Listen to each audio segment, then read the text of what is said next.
안녕하세요. 오늘은 김동리 작가의 무녀도를 소개해 드리겠습니다. 이 소설의 시간적 배경은 개화기이며 공간적 배경은 경주 부근의 한 촌락입니다. 이 작품은 한 가족 안에서 일어나는 사건을 통해 전래적 샤머니즘의 문화와 외래적 기독교 문화 사이에 잠재하는 갈등의 문제를 깊이 있게 다루어낸 작품입니다. 그럼 이야기 속으로 들어가 보겠습니다.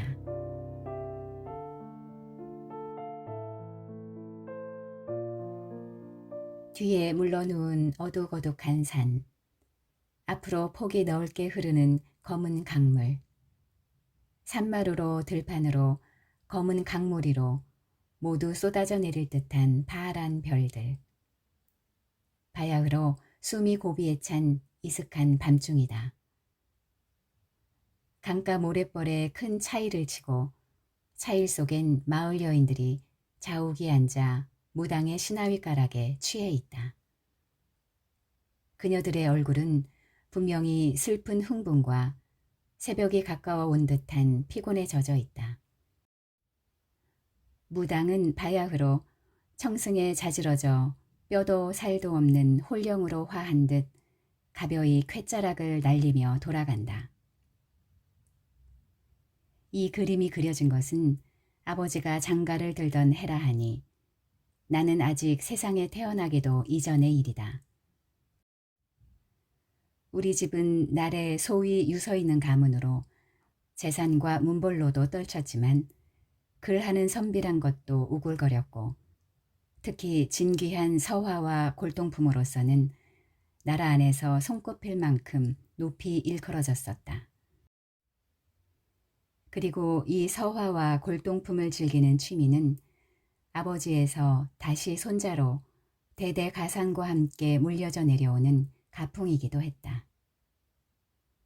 우리 집 살림이 탁방난 것은 아버지 때였으나 그 즈음만 해도 아직 옛날과 다름없이 할아버지께서는 사랑에서 나그네를 겪으셨고 그러자니 시인 묵객들이 끊일 새 없이 찾아들곤 하였다.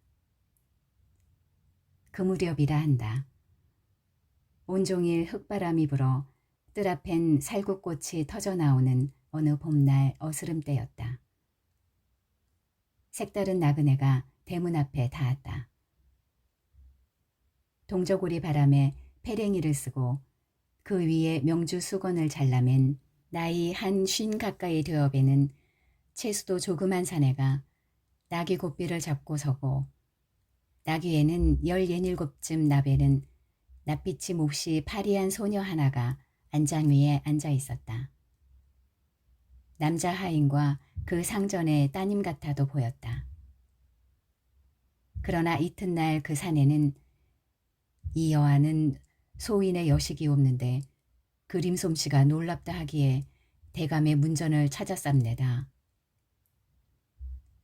소녀는 흰 옷을 입고 있었고 옷빛보다 더 새하얀 그녀의 얼굴엔 깊이 모를 슬픔이 서리어 있었다. 아기의 이름은 나이는 주인이 소녀에게 말을 건네보았었으나 소녀는 굵은 두 눈으로 그를 한번 바라보았을 뿐 입을 떼려고 하지는 않았다. 아비가 대신 입을 열어 여식의 이름은 낭이, 나이는 17살이고 하더니 목소리를 더 낮추며 여식은 귀가 좀 먹었습니다. 했다. 주인도 이번에는 고개를 끄덕였다. 그리고는 사내를 보고 며칠이든지 묵으며 소녀의 그림 솜씨를 보여달라고 했다. 그들 아비 딸은 달보 동안이나 머물러 있으며 그림도 그리고 자기의 지난 얘기도 자세히 하소연하였다. 할아버지께서는 그들이 떠나는 날에 이 불행한 아비 딸을 위하여 값진 비단과 충분한 노자를 아끼지 않았으나 나귀 위에 앉은 가련한 소녀의 얼굴에는 올 때나 조금도 다름없는 처절한 슬픔이 서려 있었을 뿐이라고 한다. 이것을 할아버지께서는 무녀도라고 불렀지만 소녀가 남기고 간 그림과 함께 내가 할아버지로부터 전해 들은 이야기는 다음과 같다. 경주읍에서 성 밖으로 오리쯤 나가서 조그만 마을이 있었다.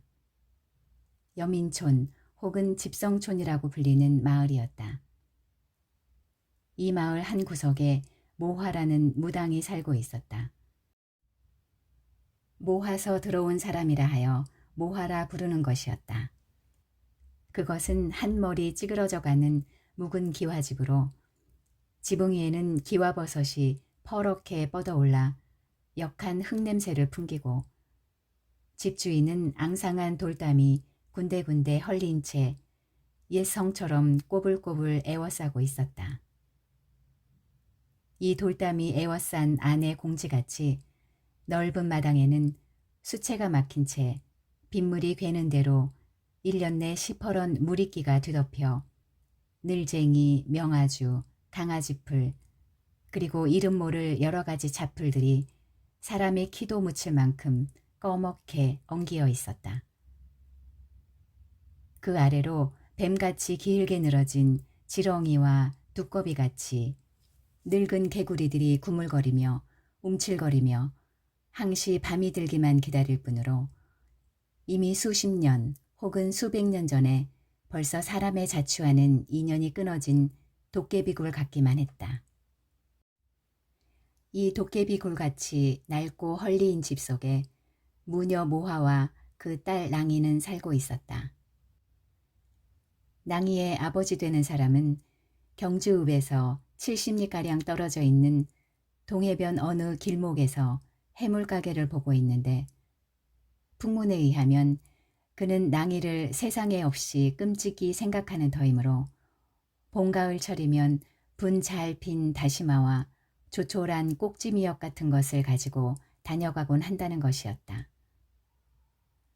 나중 우기가 돌연히 나타나지 않았다면 이 도깨비굴 속에 그녀들을 찾는 사람이라야 모아에게 굿을 청하러 오는 사람들과 봄가을에 한 번씩 낭이를 찾아주는 그녀의 아버지 정도로 세상 사람들과는 별로 왕래도 없이 살아가는 쓸쓸한 어미 딸이었을 것이다.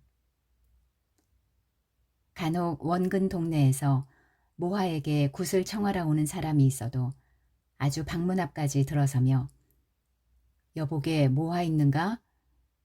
여보게 모화네? 하고 두세 번 부르도록 답이 없다가 아주 사람이 없는 모양이라고 툇마루에 손을 짚고 방문을 열려고 하면 그때서야 안에서 방문을 먼저 열고 말없이 내다보는 계집애 하나. 그녀의 이름이 낭이었다. 그럴 때마다 낭이는 대개 혼자서 그림을 그리고 있다가 놀라 붓을 던지며 얼굴이 파랗게 질린 채 와들와들 떨곤 하는 것이었다. 이와 같이 모화는 어느 하루를 집구석에서 살림이라고 살고 있는 날이 없었다. 날이 새기가 무섭게 성 안으로 들어가면 언제나 해가 서쪽 산마루에 걸릴 무렵에야 돌아오곤 했다. 술이 얼그은해서 수건엔 복숭아를 싸들고 춤을 추며 따님아 따님아 김씨 따님아 수국꽃님 낭이 따님아 용궁이라 들어가니 12대문 다 잠겼다. 문 열으소 문 열으소 12대문 열어주소. 청승가락을 뽑으며 동구로 들어오는 것이었다. 모하네 오늘도 한잔 했구나. 마을 사람들이 인사를 하면 모하는 수줍은 듯이 어깨를 비틀며 예, 장에 갔다가요. 하고 공손스레 절을 하곤 하였다. 모하는 구슬할 때 이외에는 대개 주막에 가 있었다.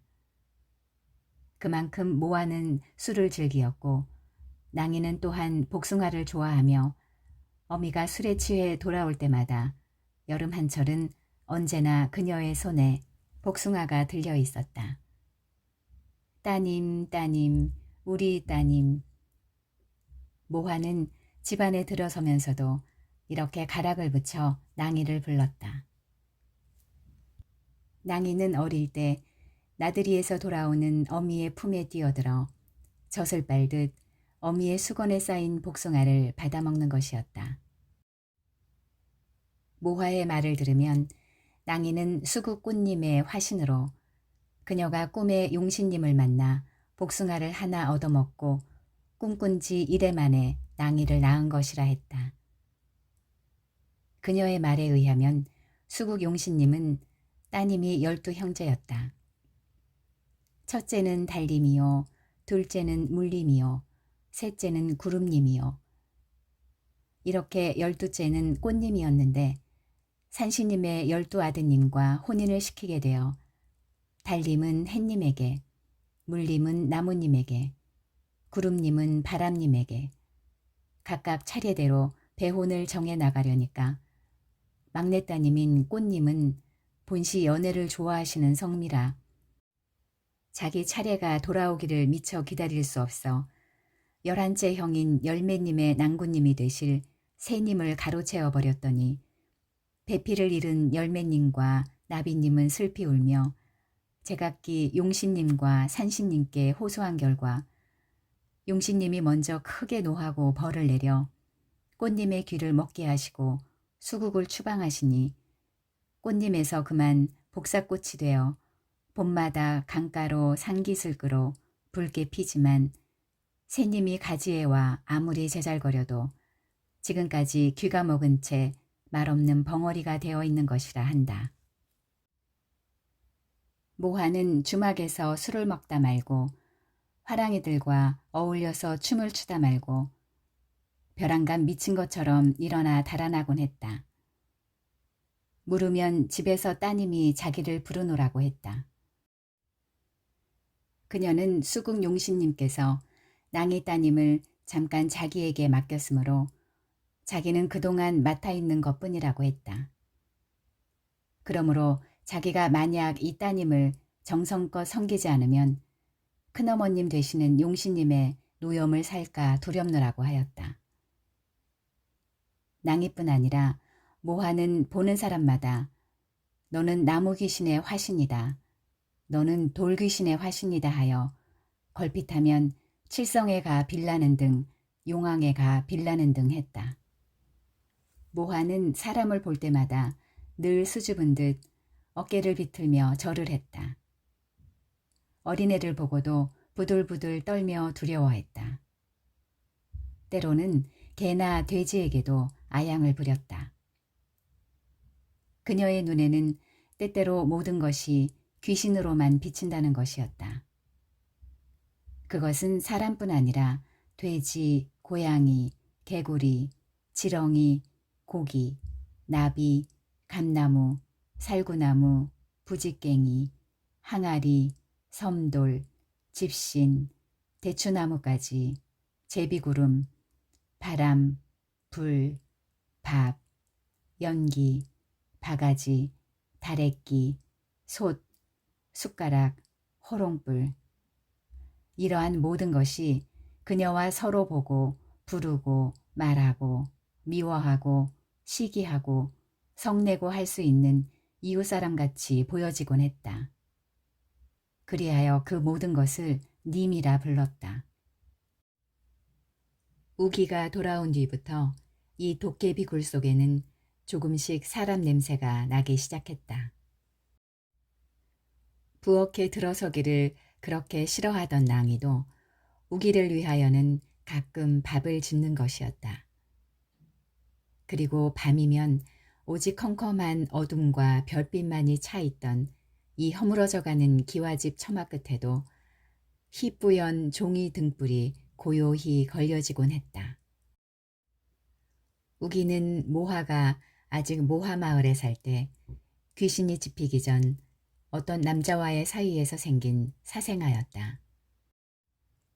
그는 어릴 적부터 무척 총명하여 신동이란 소문까지 났으나 근본이 워낙 미천하여 마을에서는 순조롭게 공부를 시킬 수가 없어 그가 9살 되었을 때 아는 사람의 주선으로 어느 절간에 보내진 뒤 그동안 한 10년간 까맣게 소식조차 묘연하다가 얼마 전 표현이 이 집에 나타난 것이었다. 낭이와는 말하자면 어미를 같이 하는 오누이뻘이었다. 낭이가 6살 되었을 때 그때만 해도 아직 병으로 귀가 멀기 전이라 우기 우기 하고 몹시 그를 따르곤 했었다.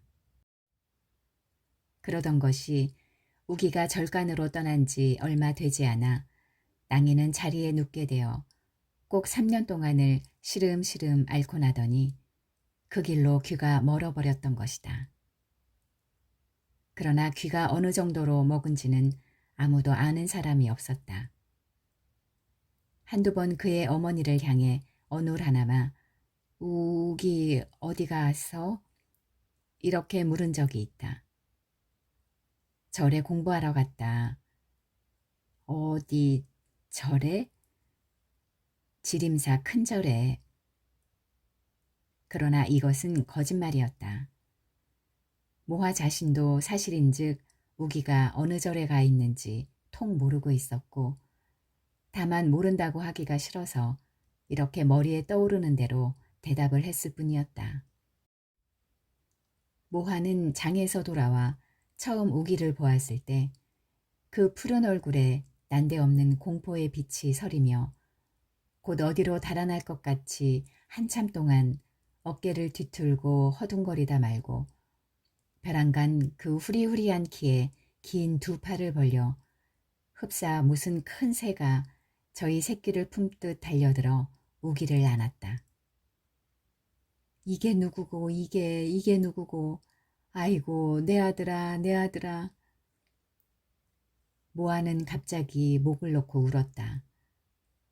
내 아들아 내 아들아 네가 왔나 네가 왔나. 모아는 앞뒤도 살피지 않고 온 얼굴을 눈물로 씻었다. 오마니 오마니. 우기도 어미의 한쪽 어깨에 볼을 대고 오래도록 울었다. 어미를 닮아 허리가 날씬하고 목이 가는 이 19살 난 청년은 그동안 절간으로 어디로 외롭게 유랑해 다닌 사람 같지도 않게 품위가 있고 아름다운 얼굴이었다. 낭이도 그때야 이 청년이 우기인 것을 진정으로 깨닫는 모양이었다. 처음 혼자 방에 있는데 어떤 낯선 청년이 와서 방문을 열기에 너무도 놀라고 간이 뛰어 표정으로도 한마디도 못하고 방구석에 서서 오들오들 떨고만 있었던 것이다. 이제 낭이도 그 어머니가 우기를 얼싸안고 내 아들아 하며 우는 것을 보고 어쩌면 저도 눈물이 날 것 같았다. 낭이는 그 어머니에게도 이렇게 인정이 있다는 것을 보자 형연할 수 없는 즐거움을 깨달았다. 그러나 우기는 며칠을 가지 않아 모화와 낭이에게 알 수 없는 이상한 수수께끼와 같은 존재가 되었다. 그는 음식을 받아놓거나 밤에 잠을 자려고 할 때나 또 아침에 자리에서 일어났을 때 반드시 한참 동안씩 주문 같은 것을 외는 것이었다. 그러고는 틈틈이 품속에서 조그만 책 한 권을 꺼내어 읽곤 하는 것이었다. 낭이가 그것을 수상스레 보고 있으려니까 우기는 그 아름다운 얼굴에 미소를 지으며 너도 이 책 읽어라 하고 그 조그만 책을 낭이 앞에 펴보이곤 했다. 낭이는 지금까지 심청전이란 책을 여러 차례 두고 읽어서 국문쯤은 간신히 읽을 수 있었으므로 우기가 내놓은 그 조그만 책을 들여다보니 맨 처음 껍데기에 큰 글자로 신약전설한 넉자가 똑똑히 씌어져 있었다. 신약전설한 생전 처음 보는 이름이다. 낭이가 알 수 없다는 듯이 우기를 바라보자 우기는 또 만면에 미소를 띠며 너 사람을 누가 만들어낸지 아니? 하였다. 그러나 낭이에게는 이 말이 들리지도 않았을 뿐더러 우기의 손짓과 얼굴 표정을 통해 대강 짐작은 할 수 있었다 하더라도 이건 지금까지 생각도 해보지 못한 어려운 말이었다. 그럼 너 사람이 죽어서 어떻게 되는 줄은 아니? 이 책에는 그런 것들이 모두 씌어져 있다. 그리고는 손으로 몇 번이나 하늘을 가리켰다. 그리하여 낭이가 알아들은 말이라고는 겨우 한마디 하나님이었다. 우리 사람을 만든 것은 하나님이다. 하나님은 우리 사람뿐만이 아니라 천지 만물을 다 만들어내셨다. 우리가 죽어서 돌아가는 곳도 하나님 전이다. 이러한 우기의 하나님은 며칠 지나지 않아 곧 모화의 의혹과 반발을 불러일으켰다. 우기가 온 지 사흘째 되던 날 아침밥을 받아놓고 그가 기도를 드리려니까 모화는 너 불도에도 그런 법이 있니? 이렇게 물었다. 모화는 우기가 그동안 절간에 있다가 온 줄만 믿고 있었으므로 그가 하는 짓은 모두 불도에 관한 일인 줄로만 생각하는 모양이었다. 아니요, 오마니, 난 불도가 아닙니다. 불도가 아니고 그럼 무슨 도가 있어? 오마니, 절간에서 불도가 보기 싫어 달아났쇠다. 불도가 보기 싫다니 불도야 큰 도지. 그럼 넌 뭔 신선도야? 아니 오마니 난 예수도 올시다. 예수도? 북선지방에서는 예수교라고 합대다. 새로 난 교지요. 그럼 너 동학당이로군. 아니 오마니 나는 동학당이 아닙니다. 나는 예수도 올시다. 그래 예수도 온가 하는 데서는 밥을 먹을 때마다 눈을 감고 주문을 외이냐? 오마니 그건 주문이 아니외다. 하나님 앞에 기도드리는 것이 외다. 하나님 앞에? 모하는 눈을 둥그렇게 떴다.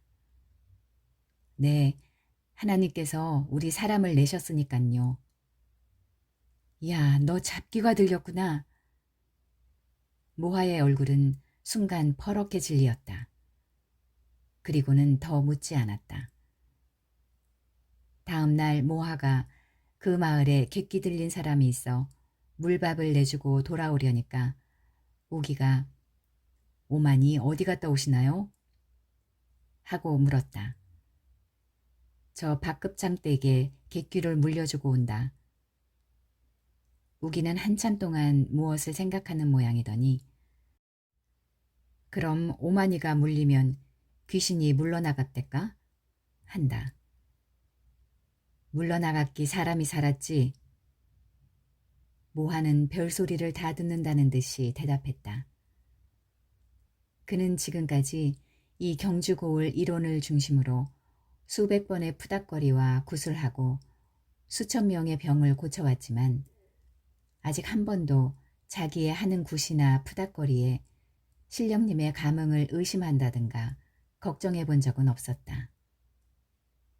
더구나 누구의 객귀에 물밥을 내주는 것쯤은 목마른 사람에게 물 한 그릇 떠주는 것만큼이나 당연하고 손쉬운 일로만 여겨왔다.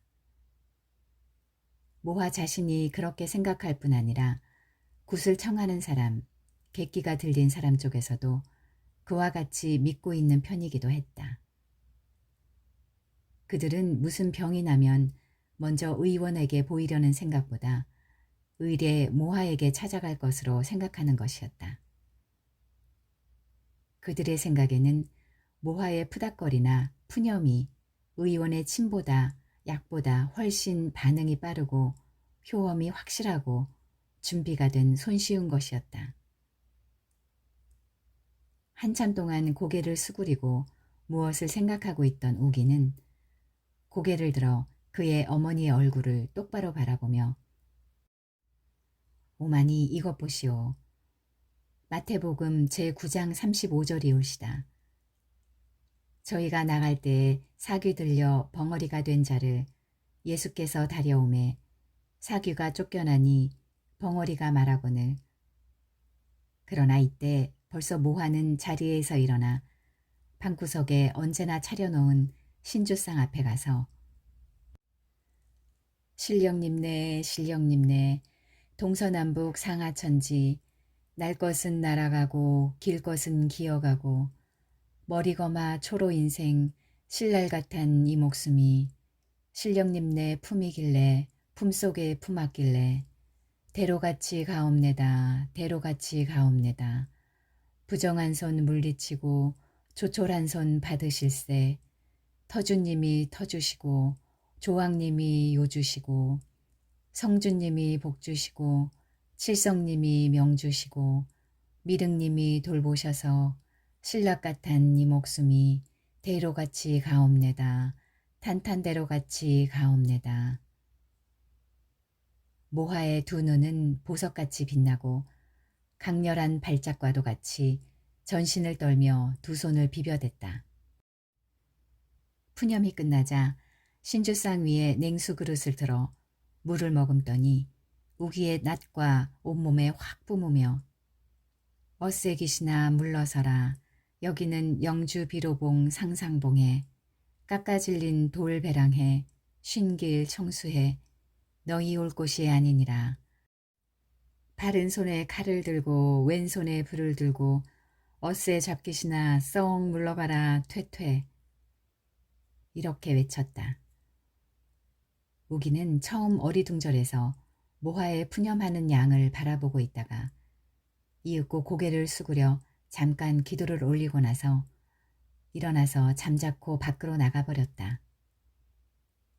모하는 우기가 나간 뒤에도 한참 동안 푸념을 계속하며 방구석마다 물을 뿜고 주문을 외웠다. 우기는 그 길로 이 지방의 예수교인들을 찾아보기로 했다. 그날 곧 돌아올 줄 알았던 우기는 해가 지고 밤이 깊어도 돌아오지 않았다. 모하와 낭이 어미 딸은 방구석에 음울하게 웅크리고 앉아 우기가 돌아오기만 기다리는 것이었다. 예수 귀신책 거 없나? 모하는 얼마 뒤에 낭이더러 이렇게 물었다. 낭이는 고개를 저었다. 그러자 갑자기 낭이도 우기의 그 신약전설한 책을 제가 맡아두지 않았음을 후회했다. 모하는 분명 우기가 무슨 몹쓸 잡귀에 들린 것으로만 간주하는 모양이었다. 그것은 마치 우기가 모하와 낭이를 의례 사귀 들린 사람으로 생각하는 것과도 같았다. 그는 모하뿐만 아니라 낭이까지도 어미의 사귀가 들어가서 벙어리가 된 것이라고 믿는 것이었다. 예수 당시에도 사귀가 들려 벙어리 된 자를 예수께서 몇 번이나 고쳐주지 않았나. 우기는 이렇게 생각하는 것이었다. 그리고 그는 자기의 힘으로 자기가 하나님께 열심히 기도를 드림으로써 그 어미와 누이 동생의 병을 고쳐야 한다고 마음속으로 굳게 결심하는 것이었다. 예수께서 무리들이 달려와서 모이는 것을 보시고 그 더러운 귀신을 꾸짖어 가라사대 벙어리와 귀머거리 귀신아 내가 네게 명하노니 그 아이에게서 나오고 다시 들어가지 마라 하시니 사귀가 소리 지르며 아이를 심히 오그러뜨리고 나가니 그 아이가 죽은 것 같이 되매 여러 사람이 말하기를 죽었다 하거늘 오직 예수 그 손을 잡아 일으키시니 드디어 일어서더라. 집에 들어가심에 제자들이 조용히 묻자 가로되 우리는 어찌하여 능히 그 귀신을 쫓아내지 못하였나이까. 예수 가라사대 기도 아니하여서는 이런 유를 나가게 할 수 없나니라. 마가복음 9장 25절에서 29절. 그리하여 우기는 자기도 하나님께 기도만 간절히 드리면 그 어미와 누이 동생에게 들어있는 사귀도 쫓아낼 수 있으리라 믿었다. 일방 그는 그가 지금 배우고 있던 평양현 목사와 이 장로에게도 편지를 띄웠다. 목사님, 저는 하나님의 은혜로 무사히 오마니를 찾아왔습니다.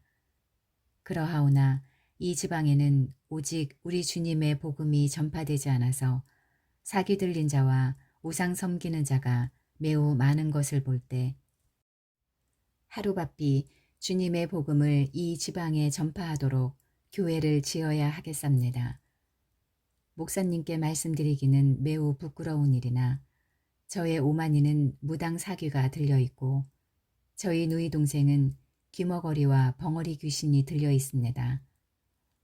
저는 마가복음 제9장 제29절에 있는 우리 주님 예수 그리스도의 말씀대로 이 사귀들을 내어 쫓기 위하여 열심히 기도를 드립니다마는 교회가 없으므로 기도드릴 장소가 매우 힘드옵니다.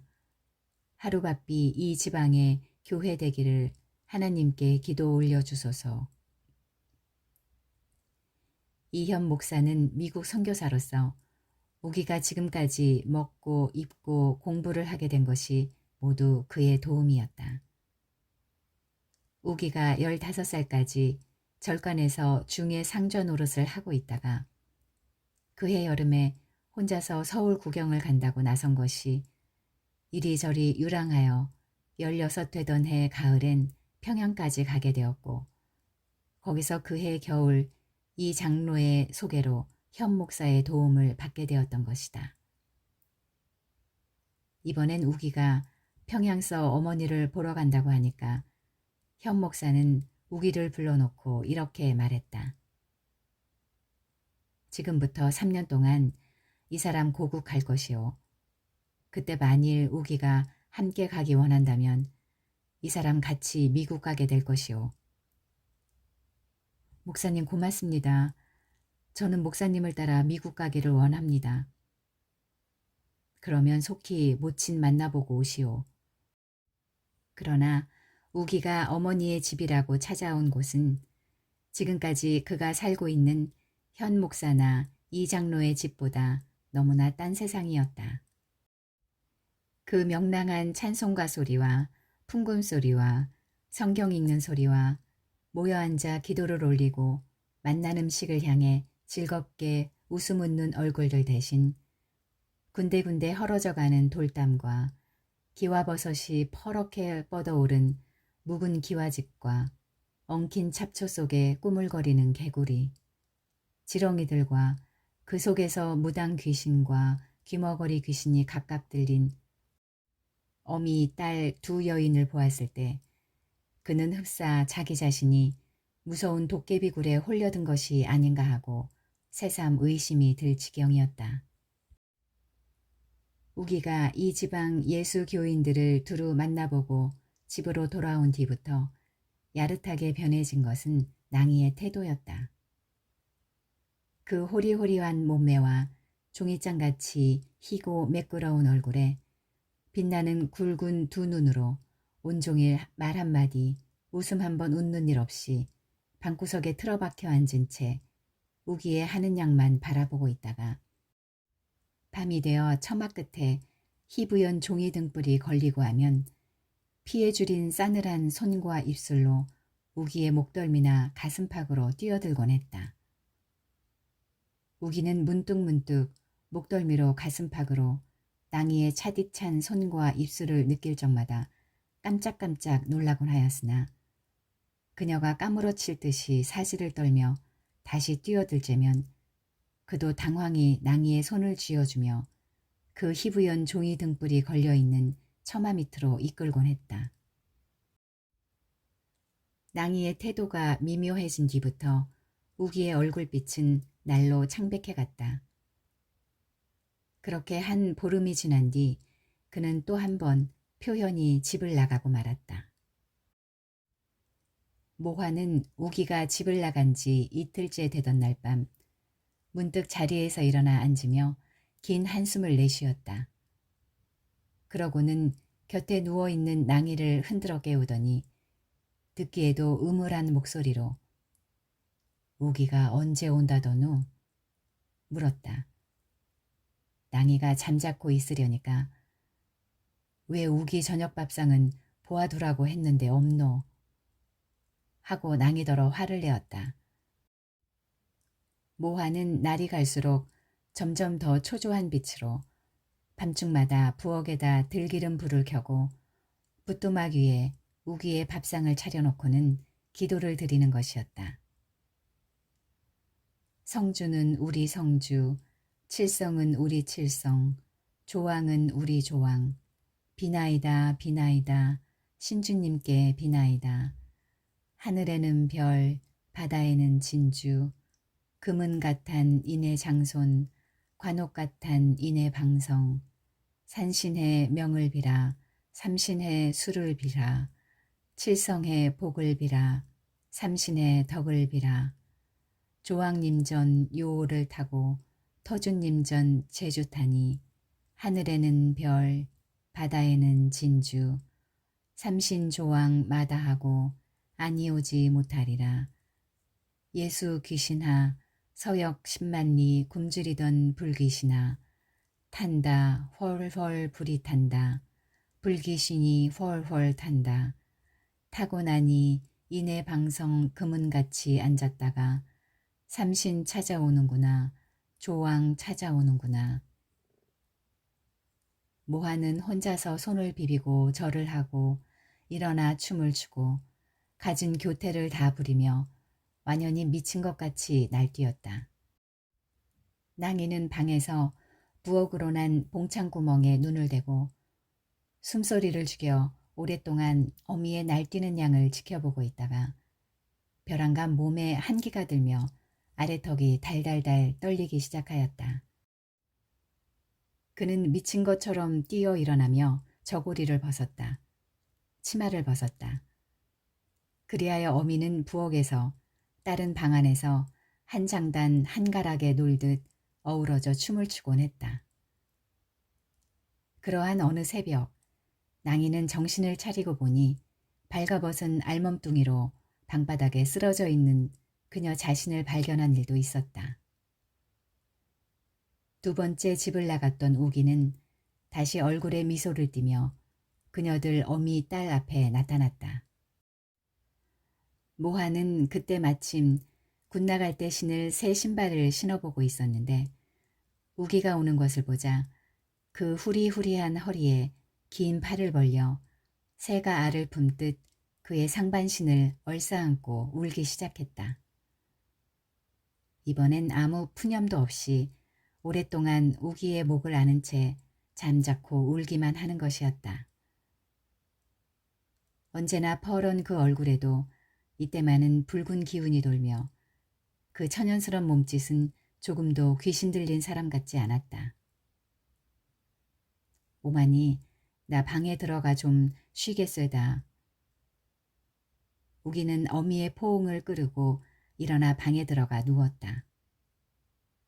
모하는 웬일인지 우기가 방에 들어간 뒤에도 혼자 툇마루에 앉아 고개를 숙인 채 몹시 쓸쓸한 얼굴이었다. 그러더니 무슨 생각인지 일어나 방에 들어가 낭이의 그림을 이것저것 뒤져보는 것이었다. 그날 밤이었다.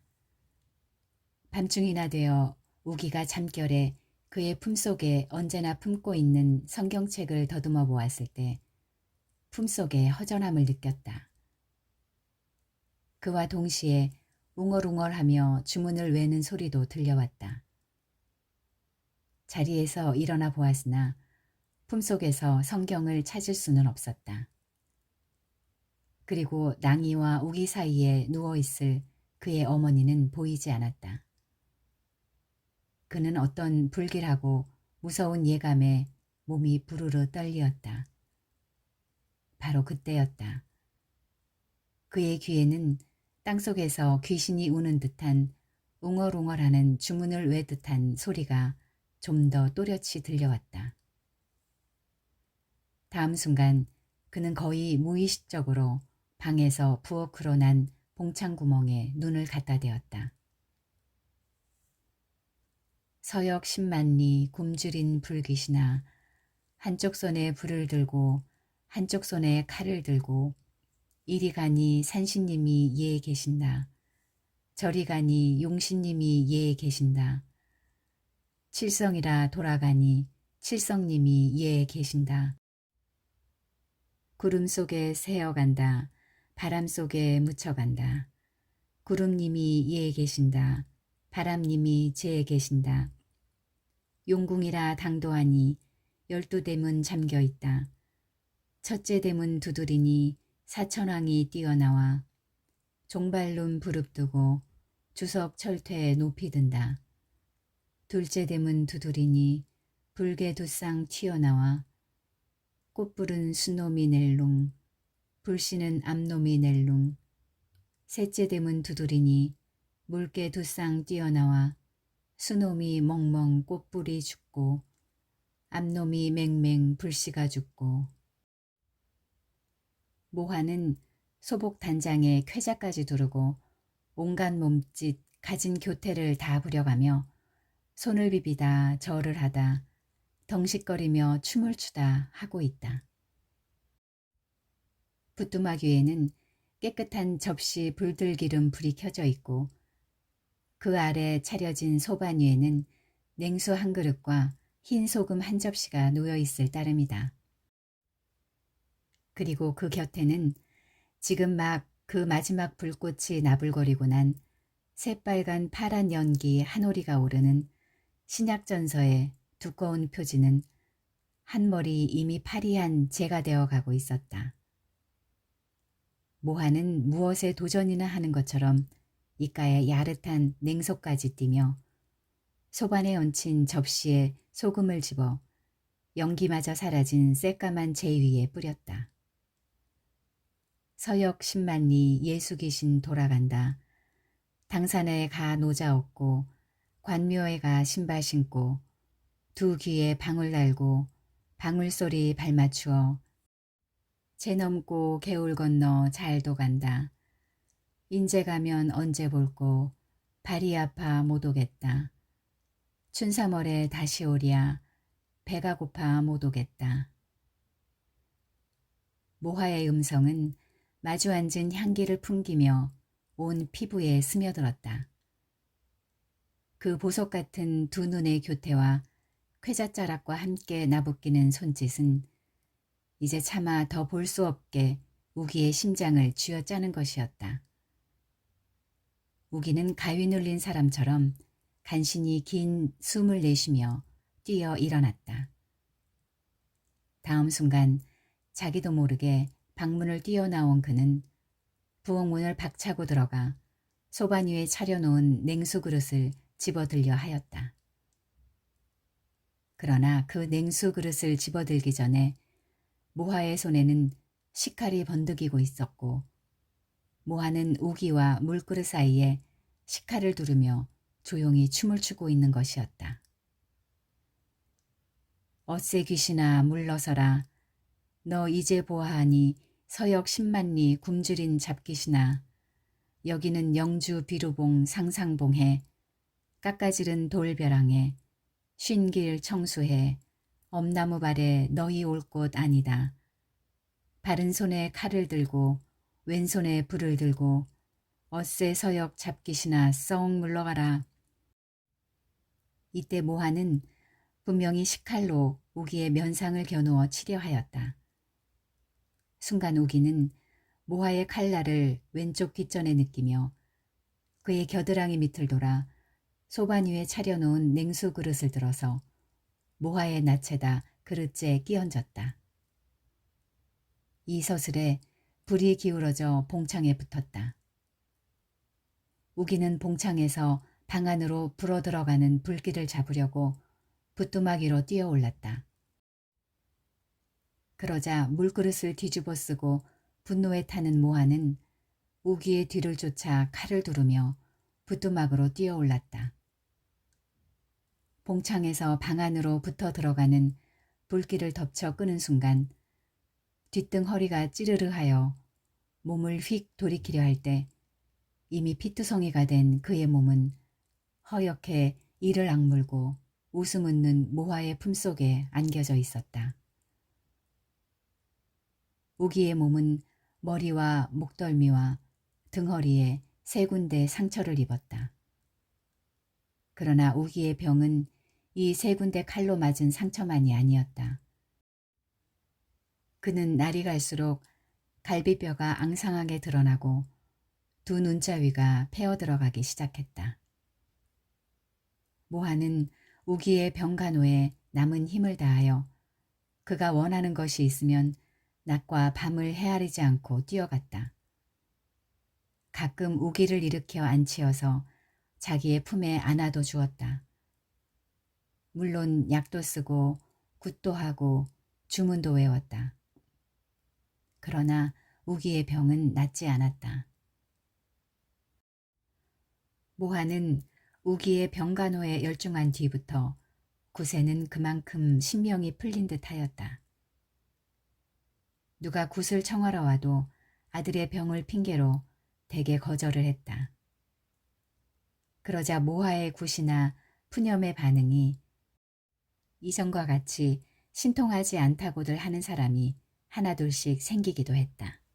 이러할 즈음 그 고을에도 조그만 교회당에 서고 선교사가 들어왔다. 그리하여 그것은 바람의 불처럼 온 고을에 뻗쳤다. 읍내의 교회에서는 마을마다 전도대를 내보냈다. 그리하여 이 모하의 마을에까지 복음이 전파되었다.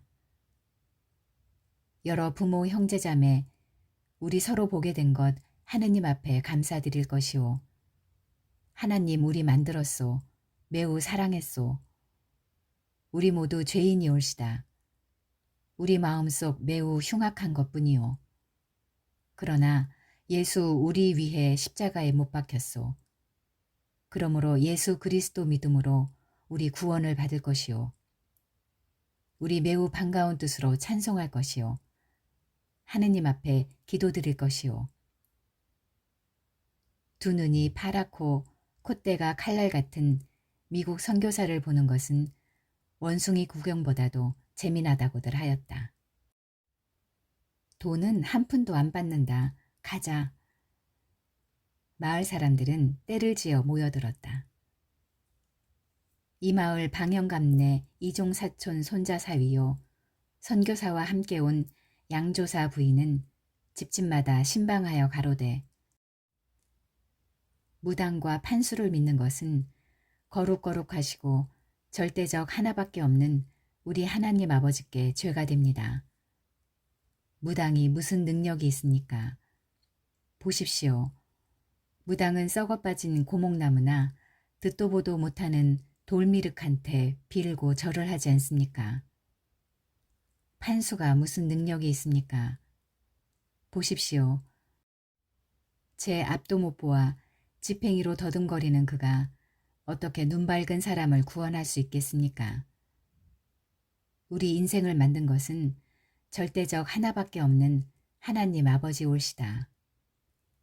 그러므로 아버지께서 말씀하셨습니다. 내 앞에 다른 신을 두지 마라.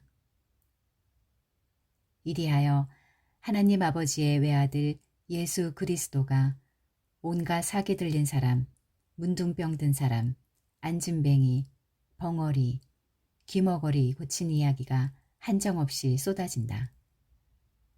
모하는 픽 웃곤 했다. 그까짓 잡귀신들.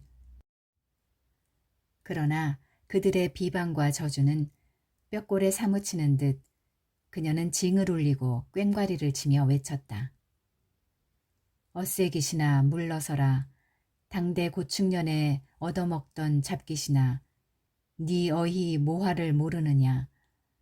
아니 가고 봐 하면 쉰길 청수에 엄나무 발에 무쇠 가마에 백말 가중에 네 자자손손을 가두어 못 얻어먹게 하고 다시는 세상 밖에 내주지 아니하여 햇빛도 못 보게 할란다.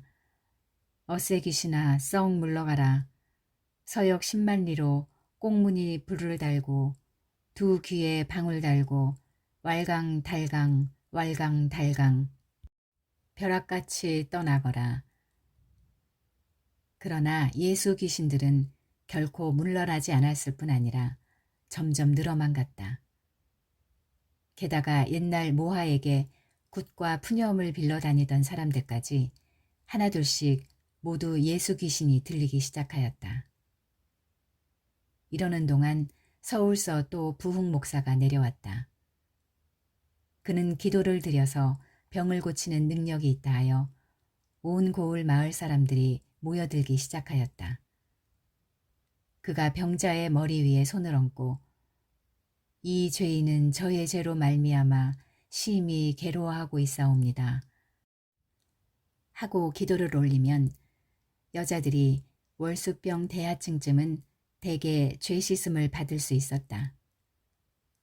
그 밖에도 소경이 눈을 뜨고 안진뱅이가 걷고 귀머거리가 듣고 벙어리가 말하고 반신불수와 질랄병까지 저희 믿음 여하에 따라 모두 죄 씻음을 얻은 여자들의 은가락지 금반지가 나날이 술을 다투어 강단 위에 내걸리게 된다. 기부금이 쏟아진다. 이리 되면 모하의 국구경에 견줄 나위가 아니라고들 하였다. 양국놈들이 요술단을 꾸며왔어. 모하는 피 굳고 이렇게 말했다. 굿과 푸념으로 사람 속에 든 사기 잡귀신을 쫓은 것은 지금까지 신령님께서 자기에게만 허락하신 자기의 특수한 권능이었다. 그리고 그의 신령님은 오늘날 예수꾼들이 그렇게도 미워하고 시기하는 고목이기도 했고 미륵돌이기도 했고 산이기도 했고 물이기도 했다. 무당과 판수를 믿는 것은 절대적 한 분밖에 안 계시는 거룩거룩하신 하나님 아버지께 죄가 됩니다. 예수 귀신들이 나발을 불고 북을 치며 비방을 하면 모하는 혼자서 징을 올리고 꽹과리를 치며 꽁무니에 불을 달고 두 귀에 방울 달고 왈강달강 왈강달강 서역 10만리로 물러서라 잡귀신아 이렇게 응수하곤 했다. 우기의 병은 그해 가을 지나 겨울철에 들어서면서부터 표나게 악화되어 갔다. 모하가 가끔 간장이 녹는 듯 떨리는 음성으로 이거사 네가 이게 웬일이고 머나먼 길에 애미라고 찾아와서 네가 이게 무슨 꼴이고 손을 잡고 눈물 흘리면 오마니 너무 걱정하지 마시오. 나는 죽어서 우리 아버지께로 갈 것이오. 우기는 조용히 이렇게 말했다. 그리고 무엇 생각나는 게 없느냐고 물으면 그는 조용히 고개를 돌렸다. 그러나 어미가 밖에 나가고 낭이가 혼자 있을 땐 이따금 낭이의 손을 잡고 나 성경 한 권 가졌으면 하는 것이었다. 이듬해 봄, 그가 세상을 떠나기 사흘 전에 그가 그렇게도 그리워하고 기다리던 현 목사가 평양에서 찾아왔다. 현 목사는 박영감네 이종 사촌 손자 사위인 양조사의 인도로 뜰 안에 들어서자 그 황폐한 광경과 역한 흙냄새에 미간을 찌푸리며 이런 가운데서 우기가 살고 있어? 양조사에게 이렇게 물었다. 우기는 양조사가 들어오는 것을 보자 두 눈에 광채를 띠며 목사님, 목사님 이렇게 두 번 불렀다. 현 목사는 잠자코 우기의 여인 손을 쥐었다. 벼랑간 그의 온 얼굴은 물든 것처럼 붉어지며 우수한 주름살이 미간과 눈꼬리에 잡혔다. 그는 솟아오르는 감정을 누르려는 듯이 한참 동안 눈을 감고 있었다. 양조사는 긴장된 침묵을 깨뜨리려는 듯이 입을 열었다. 경주의 교회가 이렇게 속히 서게 된 것은 이분의 공로이올시다. 그리하여 그의 말을 들으면 우기는 평양 현 목사에게 진정을 했고 현 목사께서는 우기의 편지에 의하여 대구 노회에 간청을 했고 일방 경주 교인들은 우기의 힘으로 서로 합심하여 대구 노회와 연락한 결과 의외로 속히 교회 공사가 진척되었던 것이라 하였다. 현 목사가 의사와 함께 다시 오기를 약속하고 일어나려 할 때 우기는 목사님, 나 성경 한 권만 사주시오 했다. 현 목사는 손가방 속에서 자기의 성경책을 내주었다. 성경책을 받아준 우기는 그것을 가슴에 안고 눈을 감았다. 그의 감은 눈에서 이슬방울이 맺히었다. 모화집 마당에는 예년과 다름없이 자풀이 엉키고 늙은 개구리와 지렁이들이 그 속에서 웅크리고 있었다. 그녀는 그동안 거의 굿을 나가지 않고 매일 그 찌그러져가는 묵은 기와집 잡초 속에서 혼자서 징 꽹과리만 울리고 있었다. 사람들은 모화가 이제 아주 미친 것이라 하였다. 모화는 부엌에다 오색 헝겊을 걸고 낭이의 그림으로 길을 만들어 달고 사뭇 먹기조차 잊어버린 채 입술은 먹같이 검어지고 두 눈엔 날로 이상한 광채가 짙어갔다. 서역 신말리 예수 귀신 돌아간다. 꽁무니에 불을 달고 두 귀에 방울 달고 왈강달강 왈강달강 어세 귀신아 썩 물러가라. 네 아니 가고 바하면 쉰길 청수에 엄나무 바알에 무쇠가마에 흰말 가죽에 네 자자손손을 다 가두어 죽일란다. 어세 귀신아. 그녀는 날마다 같은 푸념으로 징 꽹과리를 울렸다. 혹 술잔이나 가지고 이웃사람이 찾아가 모하네 아들 죽고 섭섭해 어쩌나 하면 그녀는 다만 우리 아들은 예수 귀신이 잡아갔소 하고 한숨을 내쉬곤 했다. 아까운 모화굿을 언제 또 볼꼬. 사람들은 모화를 아주 실신한 사람으로 치고 이렇게 아까워하곤 했다. 이러할 즈음에 모화의 마지막 굿이 열린다는 소문이 났다. 읍내 어느 부잣집 며느리가 예기소에 몸을 던진 것이었다. 그래 모화는 비단옷 2벌을 받고 특별히 굿을 응낙했다는 말도 났다. 그리고 이와 동시에 모화가 이번 굿에서 딸 랑이의 입을 열게 할 계획이라는 소문도 났다.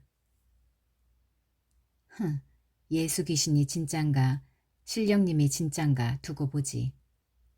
이렇게 장담했다는 것이다. 사람들은 기대와 호기심에 들끓었다. 그들은 놀랍고 아쉬운 마음으로 산을 넘고 물을 건너 모여들었다.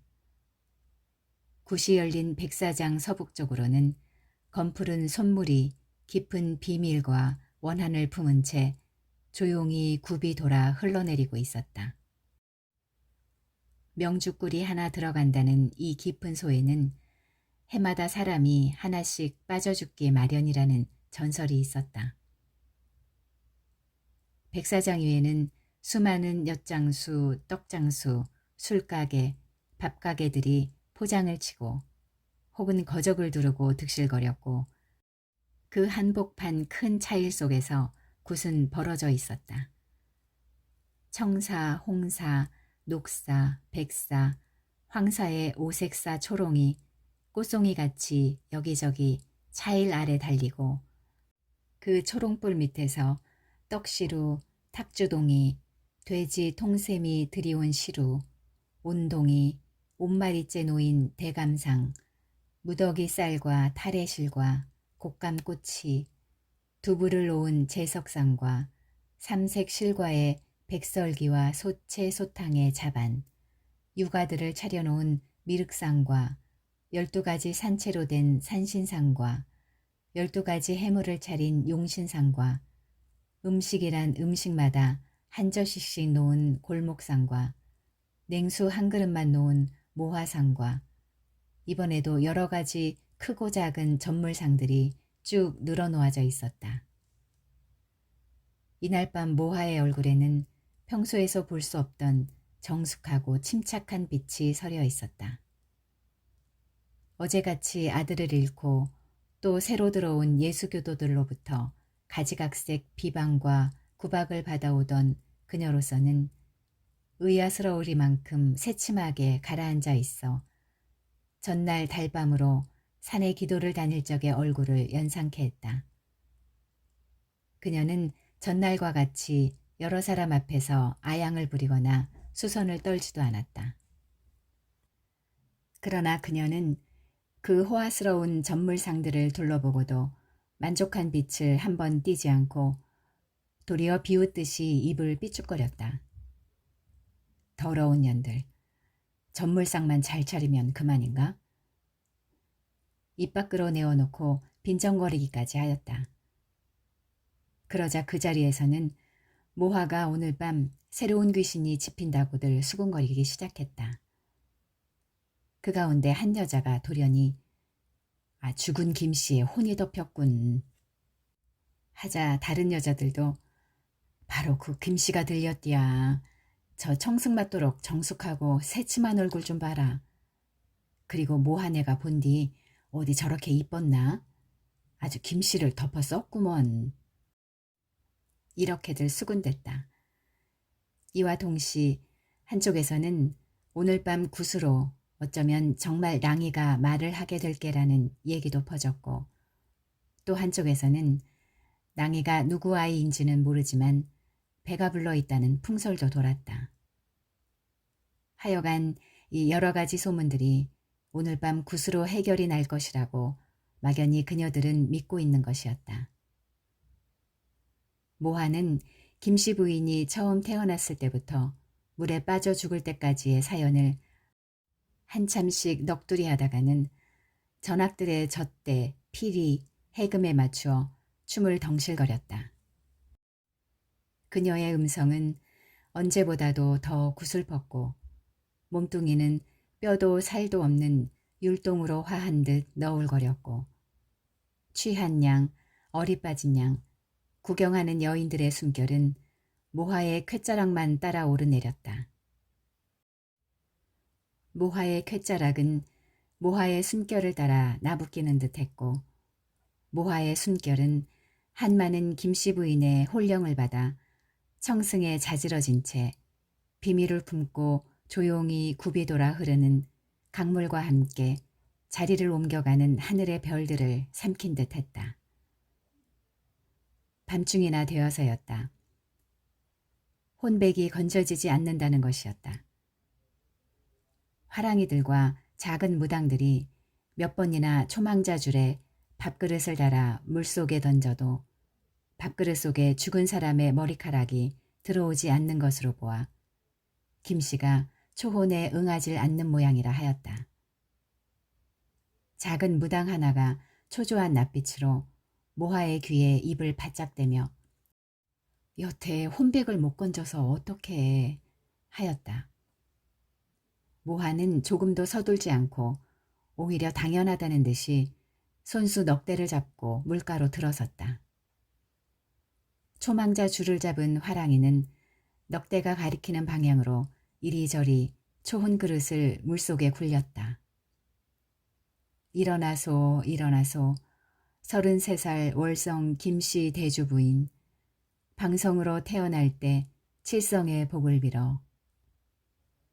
모하는 넉대로 물을 휘저으며 진정 목이 맨 소리로 혼백을 불렀다. 꽃같이 피난 몸이 옷같이 자란 몸이 양친 부모도 생존이여 어린 자식 뉘어두고 검은 물에 뛰어들째 용신님도 외면이라. 치마폭이 봉긋 떠서 연화대를 타단 말가 삼단머리 흐트러져 물귀신이 되단 말가. 모하는 넉대를 따라 점점 깊은 물속으로 들어갔다. 옷이 물에 젖어 한 자락 몸에 휘감기고 한 자락 물에 떠서 나부꼈다. 검은 물은 그녀의 허리를 잠그고 가슴을 잠그고 점점 부풀어 오른다. 그녀는 차츰 목소리가 멀어지며 넋두리도 허황해지기 시작했다. 가자시라 가자시라 이수중분 백로주로 불러주소 불러주소 우리 성님 불러주소 봄철이라 이 강변에 복숭아꽃이 피그덜랑 소복단장 낭이 따님 이내 소식 물어주소 첫 가지에 안부 묻고 둘째 가지 할 즈음 모하의 몸은 그 넋두리와 함께 물속에 아주 잠겨버렸다. 처음엔 쾌짜락이 보이더니 그것마저 잠겨버리고 넋대만 물 위에 빙빙 돌다가 흘러내렸다. 열흘쯤 지난 뒤다. 동해변 어느 길목에서 해물가게를 보고 있다던 채수 조그만 사내가 나귀 한 마리를 몰고 왔을 때 그때까지 아직 몸이 완쾌하지 못한 낭이가 퀭한 눈으로 자리에 누워 있었다. 사내는 낭이에게 흰죽을 먹이기 시작했다. 아버이. 낭이는 그 아버지를 보자 이렇게 소리내어 불렀다.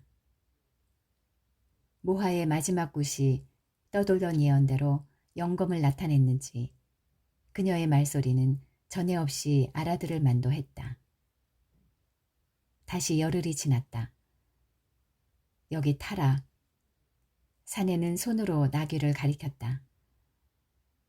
낭이는 잠자코 그 아버지가 시키는 대로 나귀 위에 올라앉았다. 그네들이 떠난 뒤엔 아무도 그 집을 찾아오는 사람이 없었고 밤이면 그 무성한 잡풀 속에서 모기들만 떼를 지어 울었다.